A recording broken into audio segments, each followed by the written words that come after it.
Vamos a saludar al secretario de Derechos Humanos de la provincia del Chaco, el señor Hugo Maldonado, a quien le agradecemos por su tiempo. Hugo, ¿cómo le va? Muy buenos días. Aquí estamos, Dayana Esteban y Huguito Mieres.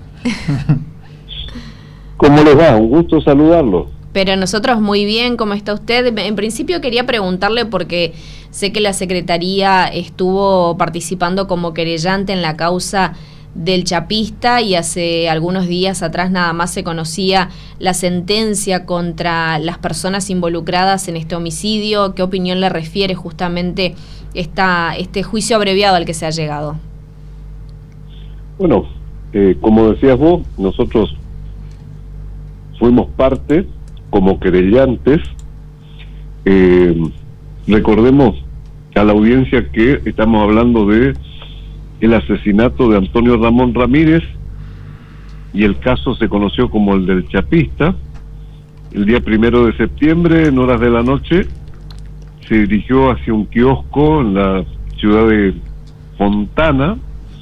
Fue interceptado por una pareja que se movilizaba en una motocicleta.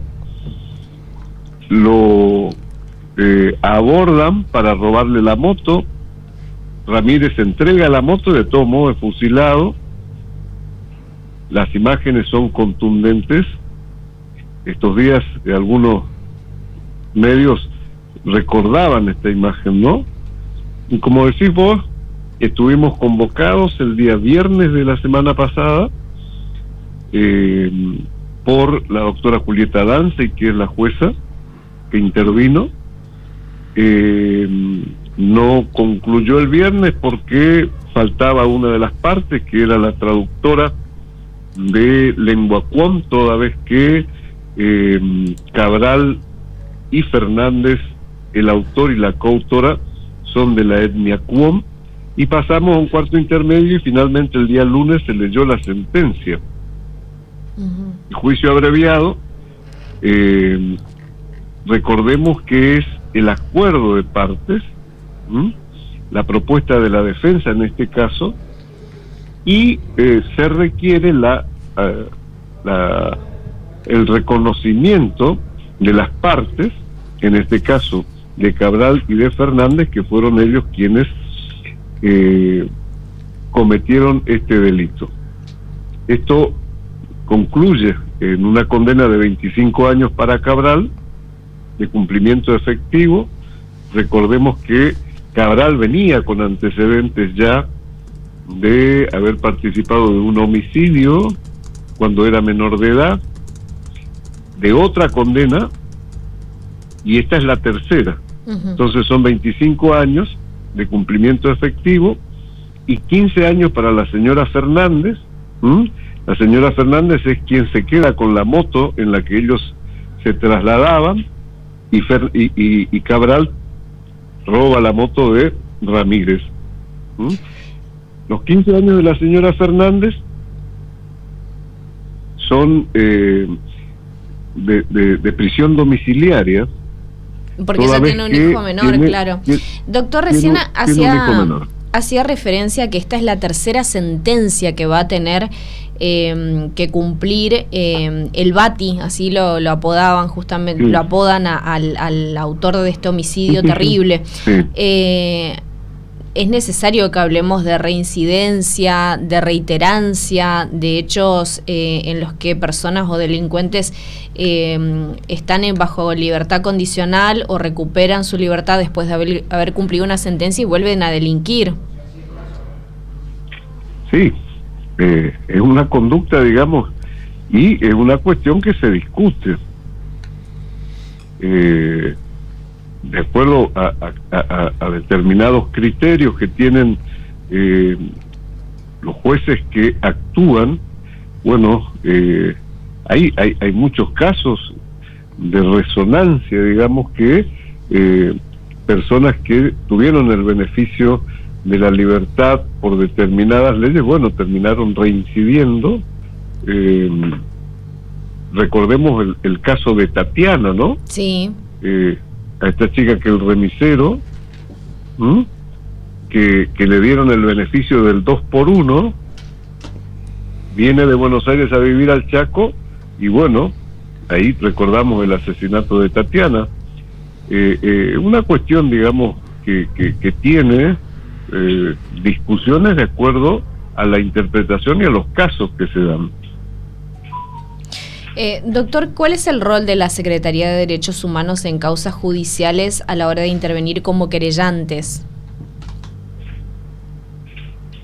Bueno, ustedes saben que nosotros tenemos como Subsecretaría de Derechos Humanos incumbencia en muchísimos temas.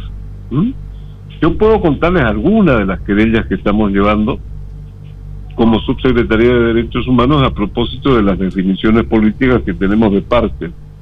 Este caso puntualmente fue un caso que el gobernador de la provincia nos pidió intervención al instante. Nosotros hicimos contacto con la familia, bueno, pedimos poder ver los expedientes, después constituirnos en querellantes, pero llevamos casos como siendo querellantes, denunciando abusos institucionales, es decir, denunciando al propio Estado.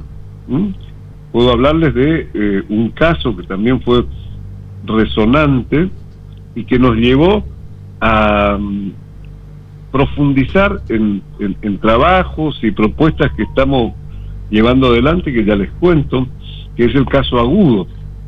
Abuso institucional de parte de la policía a un joven con síndrome de Down. Esto es en Presidencia Roque Sáenz Peña. Nosotros acompañamos a la querella particular, nos constituimos también como querellantes, seguimos todo el proceso. Finalmente estos 3 policías fueron condenados, pero tratamos de tener una visión tal de no quedarnos solamente en la denuncia y buscar, en este caso, condena, sino que profundizamos para ver cómo abordamos la temática y cómo se resuelve hacia adelante. Después del caso Agudo, ¿qué hicimos?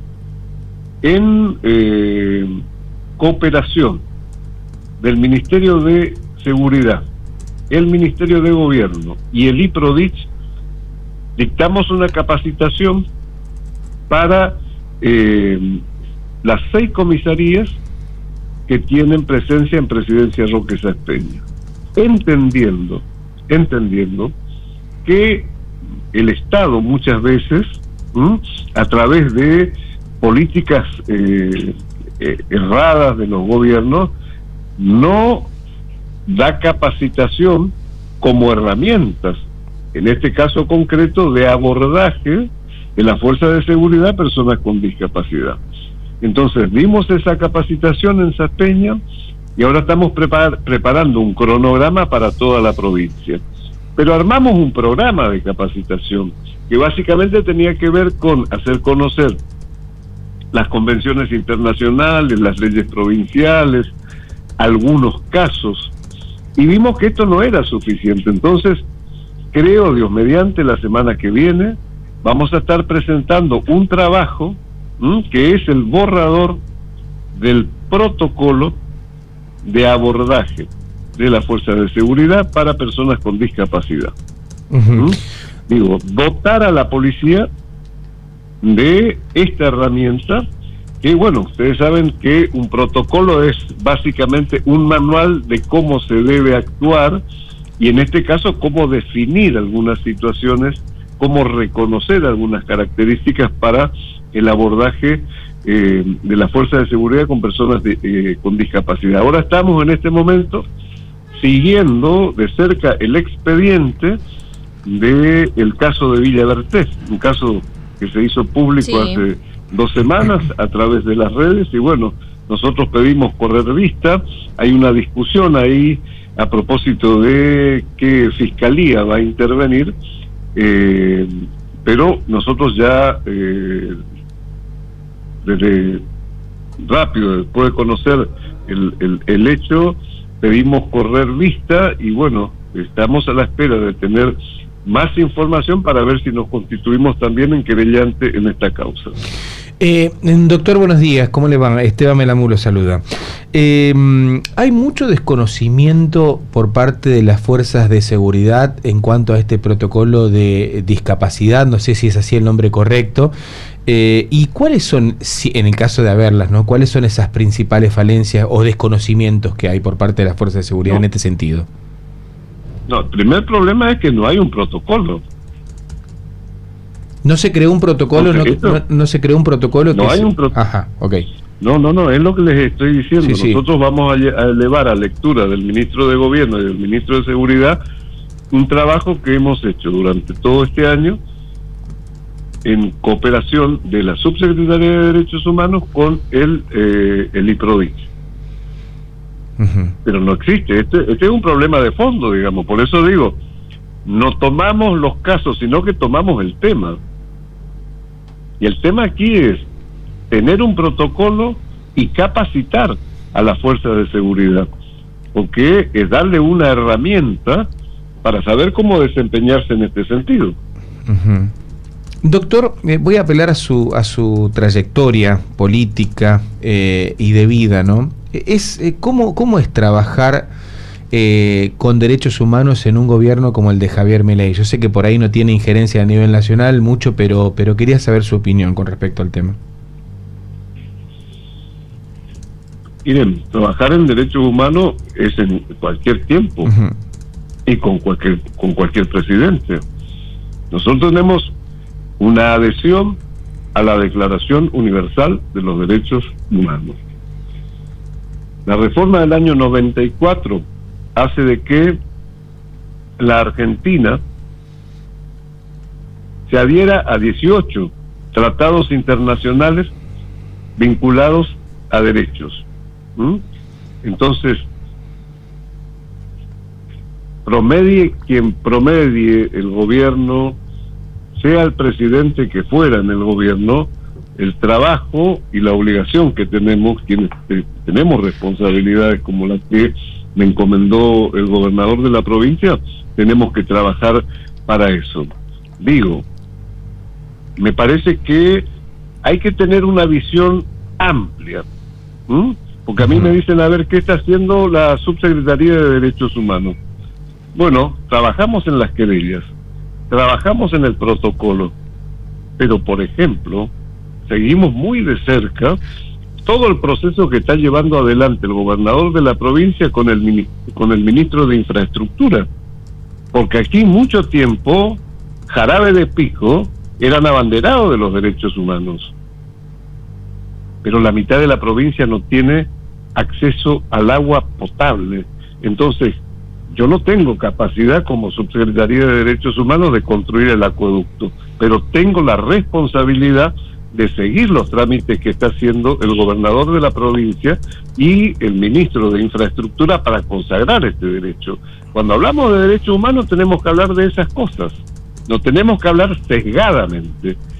Y con el gobierno de Milei, ¿qué estamos haciendo? Estamos tramitando el financiamiento para concluir con seriedad el acueducto que Capitanich tuvo 3 presupuestos y no lo hizo nunca, pero lo escuchamos antes, ahora y mañana también hablar como que son adalides, abanderados, propios dueños de los derechos humanos. Yo me remito a hablar de esas cuestiones. Hablar de derechos humanos también es hablar de la situación de pobreza, porque ahora dice, bueno, la pobreza con el gobierno de Milei. Yo no lo defiendo a Milei, poco me interesa eso. Yo defiendo el gobierno de Esdero y el trabajo que está haciendo Esdero, porque hablar de derechos humanos es reconocer que vivimos en Resistencia, que es la ciudad más pobre de la República Argentina, la capital más pobre de la República Argentina y la provincia más pobre de la República Argentina. Entonces, Capitanich, por ejemplo, poca autoridad tiene para hablar de derechos humanos, toda vez que consagró los números que hoy nos dan una nefasta identidad en el concierto de las ciudades y de las provincias argentinas. Hablar de derechos humanos es hablar de esas cosas, no es hablar cegadamente de algunos temas que en determinado momento solamente se ocupaban las oficinas de derechos humanos. Y en ese sentido también quiero preguntarle, doctor, porque recién hablaba acerca y hacía hincapié del protocolo de detención para personas con discapacidad que está trabajando y que van a presentar. Y consultarle como desde su rol, ¿qué opina acerca de los discursos y la violencia verbal que tiene el presidente con las personas con discapacidad y la agresividad con la que también trata al resto de los argentinos? Los discursos agresivos, provengan de donde provengan y sean de quienes sean, me parece que contribuyen a descomponer los ánimos, los ámbitos y las situaciones que necesitamos en momentos tan críticos como los que estamos viviendo. Entonces la agresión, esta sea de cualquier tipo, digamos, ¿no? Y en este caso ustedes me preguntan puntualmente por la verbal, me parece que no es una metodología y una forma para tener canales indispensables, necesarios en una república para encontrar resolución a algunos problemas. Maldonado, buen día. Más allá de este protocolo, ¿qué opina respecto a que familiares y personas con discapacidad tengan que salir a reclamar a las calles sus derechos para no perder las terapias? Lo digo como padre de un niño con discapacidad. Me parece lamentable, me parece lamentable. Creo que en ese sentido el Estado tiene obligaciones y los gobiernos tienen responsabilidades, y las responsabilidades tienen que tener prioridades, y esta me parece que debe ser una prioridad siempre de los gobiernos, por lo menos desde mi visión ideológica. La atención de parte de los gobiernos para que el Estado cumpla con sus responsabilidades siempre tiene que tener una mirada particular y especial para los sectores vulnerables, ¿no? Doctor, usted ahora está ocupando el rol de funcionario, pero antes fue legislador. ¿En cuál rol se siente más cómodo o cómo fue adaptándose? Miren, uno va primero analizando las propuestas, ¿no? Yo, la verdad que cada vez que me propuse o me propusieron algún cargo, siempre pensé en qué podía hacer y con qué equipo podía trabajar. La verdad que vine a la Subsecretaría de Derechos Humanos, a donde, trabajo con el personal histórico, no trajimos nosotros de afuera a nadie, y pude lograr una forma de manejarme con la gente, de relacionarme con la gente, y hemos armado un equipo que estamos trabajando y estamos produciendo todas estas cosas que le decía recién. Yo, como cuestión personal, digamos, cuando fui legislador, he trabajado muchísimo, a propósito de algunas de las preguntas que me hicieron. Un legislador de provincia, a veces en la nación es muy difícil conseguir la aprobación de leyes. Es dificilísimo. Bueno, yo tuve la suerte, y vinculo a los temas que me preguntaron, de ser autor, por ejemplo, de la Ley Nacional del Programa para Diabéticos. También fui autor de la ley del programa que contiene a las personas trasplantadas. Temas que, en algún momento los tomé en la provincia, eran cuestiones de fondo, y cuando fui legislador nacional tuve la suerte de tener el acompañamiento de organizaciones vinculadas a la temática En el Senado de la Nación el tema estaba bastante discutido y yo como diputado nacional pude encontrar el acompañamiento de los pares para que, bueno, estas iniciativas que surgieron de mi equipo y desde la Diputación Nacional que llevé como representación del pueblo de la provincia del Chaco, puedo contarles de eso. Y bueno, en la provincia hemos trabajado tantísimas leyes que, bueno, me fue, digamos, un ámbito donde trabajé con comodidad. ¿Cómo podría evaluar hoy a la legislatura? Tanto nacional, digo, como la provincial. En la nacional vemos muchas discusiones, muchas peleas, un Congreso que por ahí no encuentra el rumbo quizá. Miren, las legislaturas siempre son ámbitos de discusión, digo, porque en la República el ámbito donde está la representatividad de la diversidad es el poder legislativo. Es un ámbito para discutir. Al mismo tiempo, es también el ámbito donde la representación tiene que trabajar los consensos.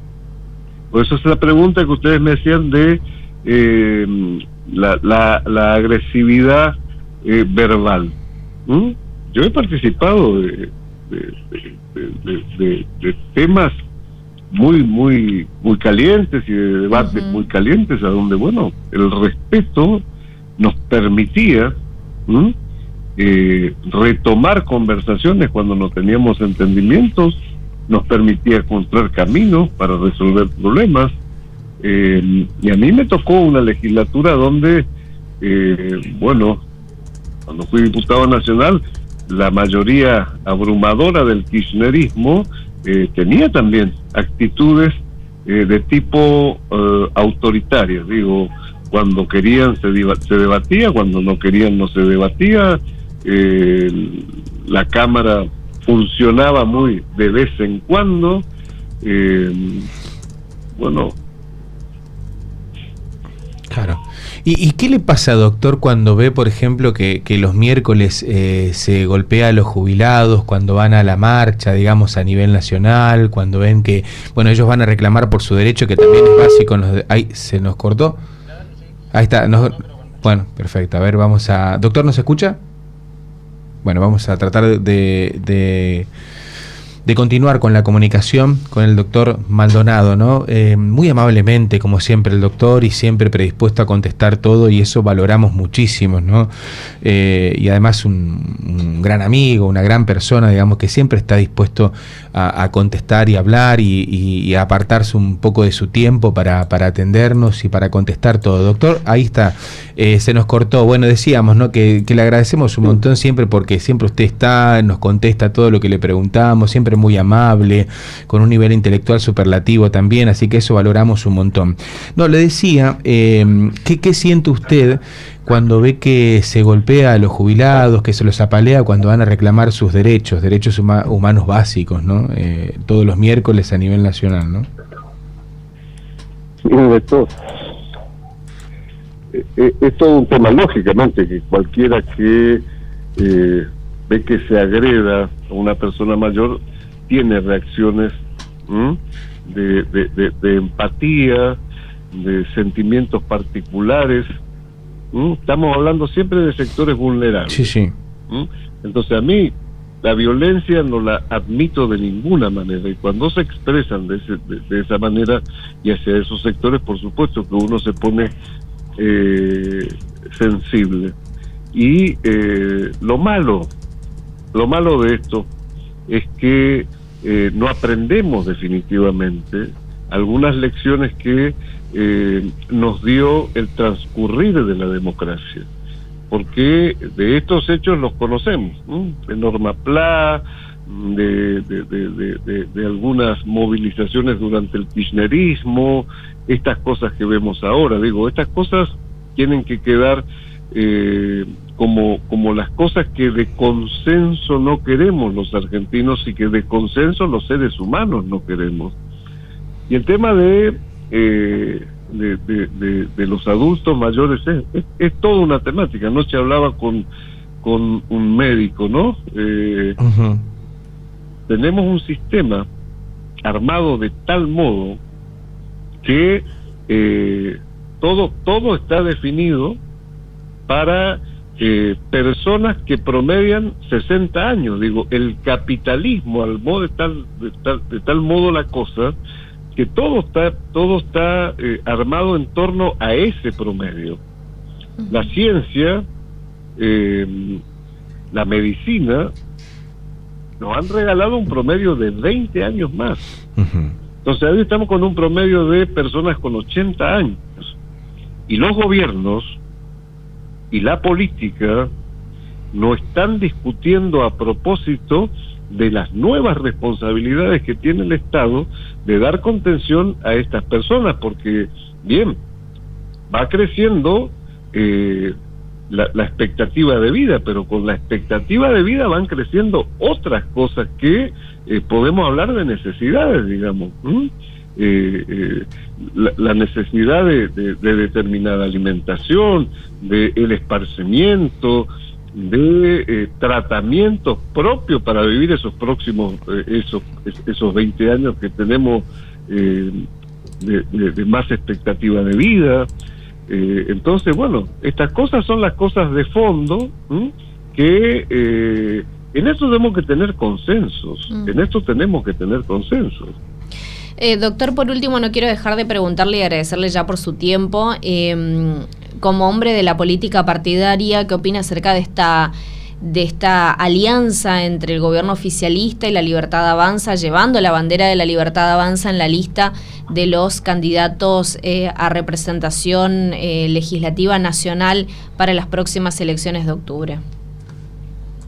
Mire, nosotros tenemos como sector político la responsabilidad de armar y definir políticas, tanto electorales como estratégicas y tácticas, para responder a las necesidades que tiene la sociedad chaqueña. En consecuencia, la alianza que hemos armado para participar de esta elección tiene que ver con eso, tiene que ver con una definición de ver cómo de aquí en adelante cumplimos con las responsabilidades que tiene el Estado, facilitándole al gobernador y al gobierno tener instancias de gestiones más rápidas, más ágiles y de entendimiento. Esta alianza se trata de eso, digo, si usted mañana me pregunta a mí, ¿cómo quiere participar usted? Y yo quiero participar con el escudo de la Unión Cívica Radical, con mi bandera, con la lista 3, pero tenemos responsabilidades que son la resultante de la confianza que nos dio el pueblo, que es la confianza para gobernar y resolver los problemas que tiene la gente. Doctor, muchísimas gracias por su tiempo, muy amable. Siempre mi aclaración de que no soy doctor.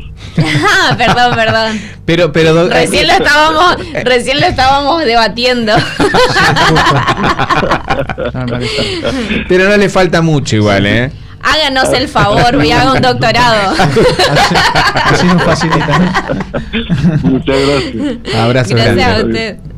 Recién lo estábamos debatiendo justo, pero sí. Allí estaba el señor Hugo Maldonado dialogando con nosotros en estos momentos como subsecretario de Derechos Humanos, pero bueno, recordemos que tiene una larga trayectoria como legislador, no solamente en la provincia del Chaco, sino también a nivel nacional, que bueno, nos permitía hacer un breve repaso también respecto de eso. Y esto último que dijo acerca de esta alianza entre el oficialismo, el gobierno provincial y la Libertad Avanza, que en esta oportunidad para las elecciones de octubre compite con el sello de la Libertad Avanza. Y él decía muy claramente, ¿no? Un hombre de la Unión Cívica Radical. A mí me gustaría competir con el sello de la UCR. Sí, tal cual. Con el color rojo. Pero entiende que, bueno, esta alianza es... Son las circunstancias del momento, una ¿no? circunstancia, una estrategia. Igual marcando también sus diferencias a nivel nacional, ¿no es cierto? Con algunas políticas por parte del gobierno, ¿no? Sobre todo hablando de los jubilados recién, diciendo que no se puede negar la empatía y demás. Muy correcto en sus expresiones el doctor Maldonado.